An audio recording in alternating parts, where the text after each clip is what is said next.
எங்க அம்மா எப்படி வரானா எப்படி எப்படி எப்படி எப்படி எம்மா பழுத்த சட மார்பில் ஆட பச்சை போனோம் எழுந்தாட பத்தினியால் ஆடி பழுத்த சட மார்பில் ஆட பச்சை போனோம் எழுந்தாட பத்தினியால் ஆடி வருகிறார் முக்கா சட மார்பில் ஆட அம்மா அந்த முக்கா சட மார்பில் ஆட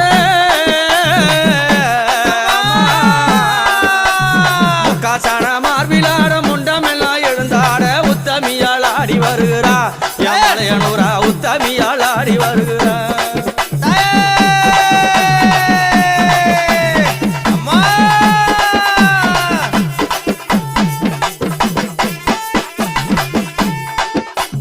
மாறி கோடல் கிழித்து